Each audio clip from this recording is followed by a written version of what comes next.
Hello everyone and welcome back to my pathology playlist, and we are doing heart pathology, and the topic today is going to be Tetralogy of Fallot, which is a malformation where we have right to left shunt. I'm already done with the left to right shunts where we discussed atrial septal defects, ventricular septal defects, and patent ductus arteriosus. So today we are going to start when we have right to left shunt. Now, just by the virtue of its name, right to left shunt, you should be able to understand that there will be mixing of deoxygenated blood with the oxygenated blood, so it can lead to cyanosis. It's a simple thing. Okay, cardiac malformations associated with right to left shunts are distinguished by early cyanosis, obviously because you are mixing the deoxygenated blood and contaminating the oxygenated blood, so obviously it is going to lead to cyanosis. Okay, now this occurs because poorly oxygenated blood from the right side of the heart flows directly into the left side, which is the arterial circulation. Therefore, because of the mixing with the deoxygenated blood, you get cyanosis. Two of the most important conditions associated with cyanotic congenital heart diseases are tetralogy of Fallot, which we are going to discuss today, and transposition of great vessels, which we will discuss in the next video. Clinical consequences of severe systemic cyanosis include clubbing of the tips of the fingers and toes. So these patients, if uncorrected shunts are there, this is what they develop. And polycythemia, because the body thinks that there is low red blood cell in the body.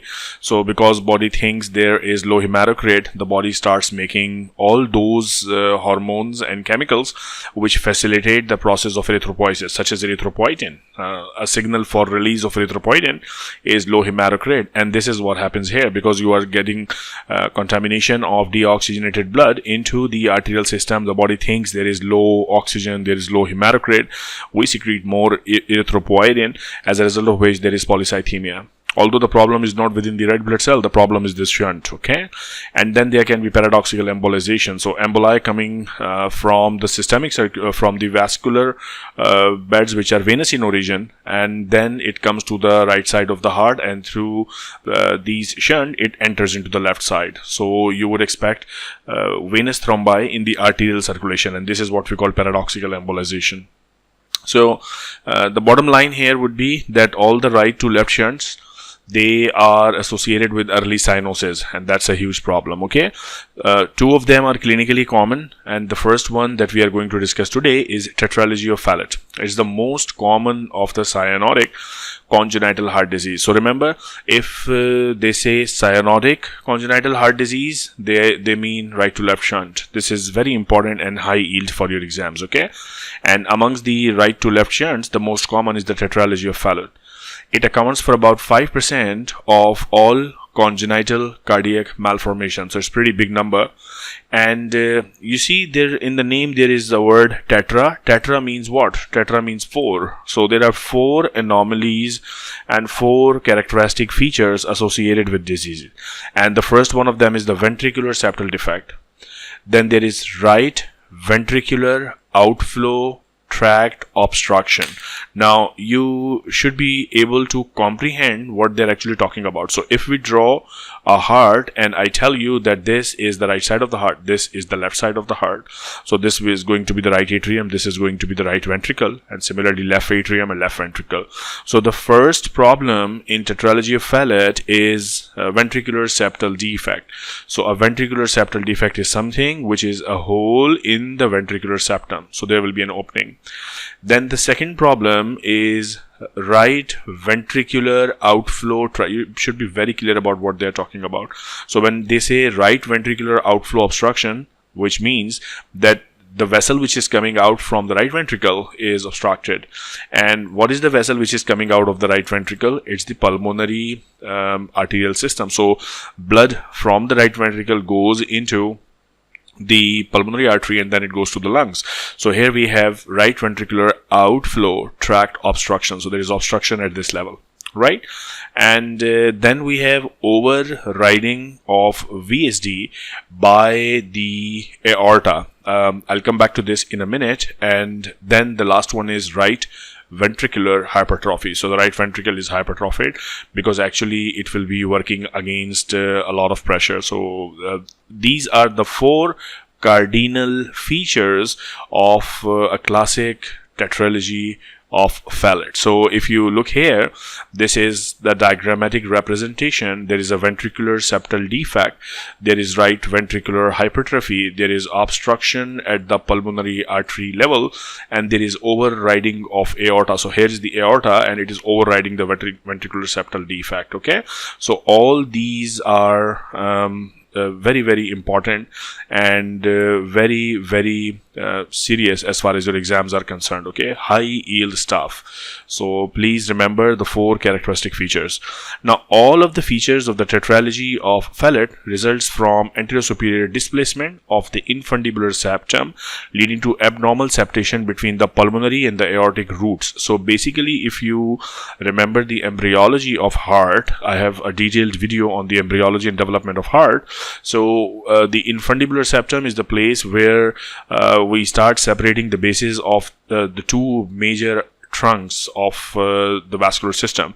One is the pulmonary trunk and the other one is the aortic root. So if there is problem with the infundibular septum and there is any displacement and anything other than normal, that can lead to tetralogy of Fallot. Okay, now it is very important to understand the clinical features, what will happen. So the hemodynamic consequences of tetralogy of Fallot are right to left shunting, decreased pulmonary blood flow, and everything then should make sense to you. Okay, see, if we only have the ventricular septal defect, then what happens is blood goes from the left side of the heart to the right side.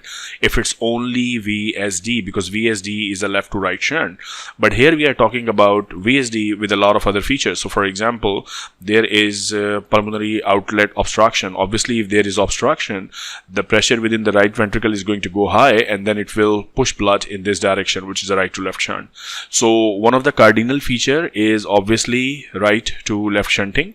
Then obviously decreased pulmonary blood flow. Why? Because the pulmonary artery is obstructed here, and that is one of the features. So there is outlet obstruction. So if there is outlet obstruction, less blood will go to the lungs. So each and everything should be very clear to you. There will be decreased pulmonary blood flow. Okay, and there will be increased aortic volume. Why? Because aorta is not only getting blood from the left ventricle, which is usual for aorta, it is now also getting blood from the right ventricle because the aorta is overriding the VSD. So whatever is pushed from here also enters into the aorta. So aorta gets like high volume. The clinical severity largely depends on the degree of pulmonary outflow obstruction. Even untreated, some patients can survive if the pulmonary outlet obstruction is minimal. Therefore, if the pulmonary obstruction is mild, the condition resembles an isolated VSD. Obviously, that VSD will then be the predominant feature. If there is no obstruction here, then it may be simply left to right shunting. So you may confuse this with actually left to right shunt. Okay, and left to right shunt will be the only problem in tetralogy of Fallot. So tetralogy of Fallot is one thing where examiners may confuse you actually, that if they are talking about left to right shunt or right to left shunt. So it should be very clear. It all depends upon the pulmonary outflow obstruction. If the obstruction is there in a considerable amount, so what will happen that because of the obstruction, blood is not going there, rather blood will start getting into the left ventricle and aorta, and thus right to left shunting. But if the obstruction is minimal, if there is almost no obstruction, then there is no problem within the right ventricular pressure, and still left ventricle is a high pressure system, and this same tetralogy of Fallot will now give you left to right shunt. It all depends upon the degree of pulmonary outflow obstruction. Okay, more commonly, more severe degrees of pulmonary stenosis cause early cyanosis. Should make sense because less blood is going to the lungs.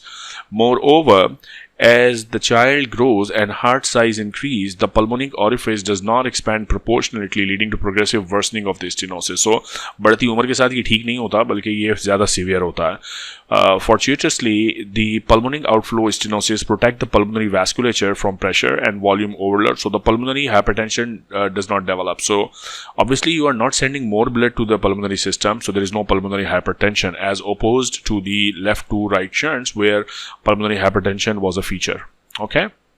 Nevertheless, patients develop typical sequelae of cyanotic heart disease such as hypertrophic osteoarthropathy and polycythemia and clubbing of the fingers and hyperviscosity, for the reason I told you, more erythropoietin and more red blood cell, and there can be paradoxical embolization as well as endocarditis. So these are all the complications. Complete surgical repair is possible with classic tetralogy of Fallot, but more complicated if there is pulmonary atresia. So surgical advances have led us to successfully treat it basically.